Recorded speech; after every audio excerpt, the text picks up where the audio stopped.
আগের দিন বাড়ি থেকে এসে পরের দিন আবার বাড়িতে যাচ্ছি, কেননা আমার একটি বিশেষ দিন।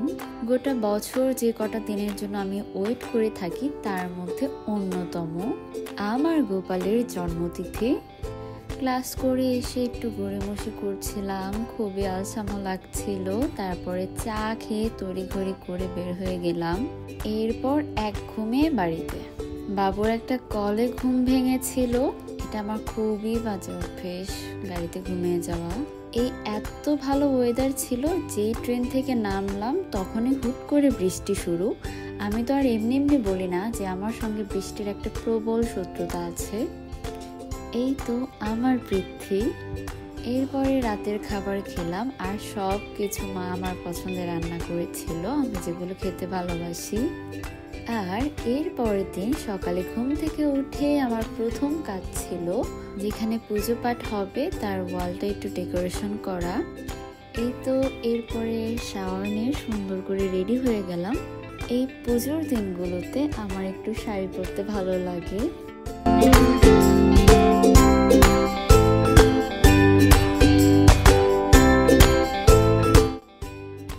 এই তো এরপর পৃথ্বীর সঙ্গে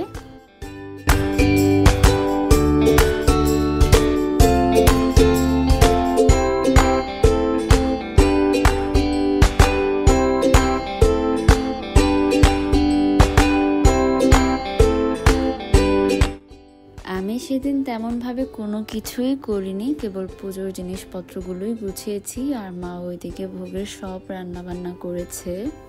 আর প্রতিবারের মতো পৃথিবীর সুন্দর ড্রেসটা মা বানিয়ে দিয়েছে। আর এদিকে তখন অভিষেকের সব কিছু আমি রেডি করে মার জন্য ওয়েট করছিলাম।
অভিষেক করা শেষ হয়ে গেলে মা সবাইকে ড্রেসগুলো পরিয়ে দিচ্ছিল।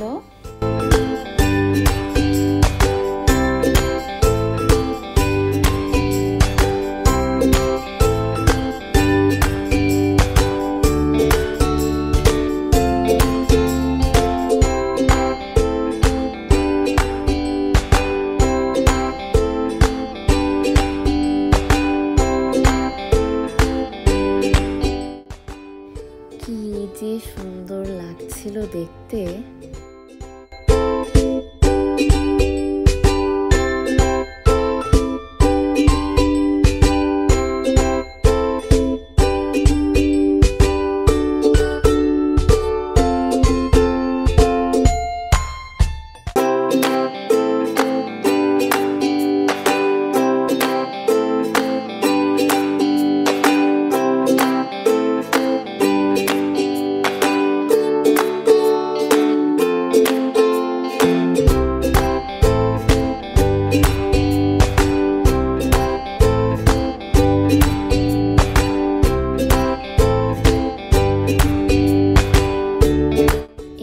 সবকিছু গোছানো শেষ হয়ে গেলে আমি শতনাম পাঠ করি।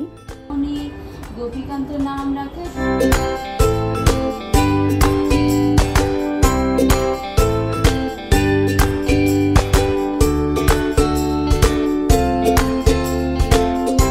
মাঝের একটা লম্বা সময় পরে এই সময়টায় 12টার দিকে মা পুজো দিচ্ছিল। আমি আর মা রাত 12টা পর্যন্ত উপোস ছিলাম প্রতিবারের মতো।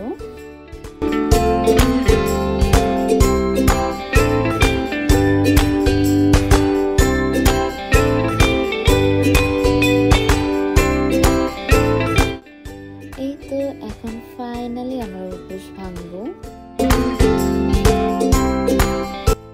এই হলো তার পরের দিন সকাল। ঘুম থেকে উঠেই আমি শাওয়ার নিয়ে ছাদে চলে গিয়েছিলাম ফুল তোলার জন্য। মা ওদিকে ভোগ রান্না করছিল।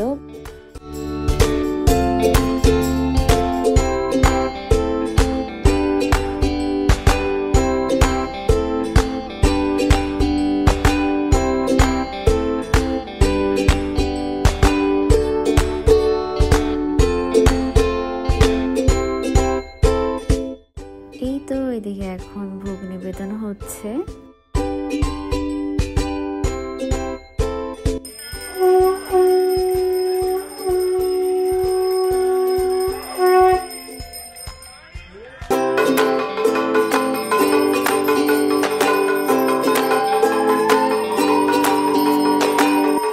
খুব সুন্দরভাবে আমাদের এবারে জন্মাষ্টমী পালন করা সম্পূর্ণ হলো।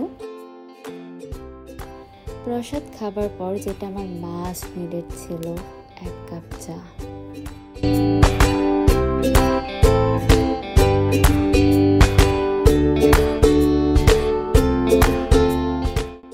এই তো এর 2 দিন পরে আবার ঢাকা ব্যাক করি।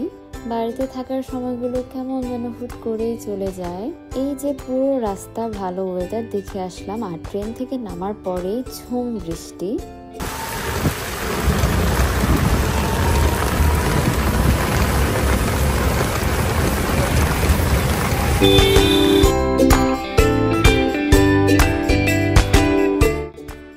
যাই হোক, bye for now, see you in the next video.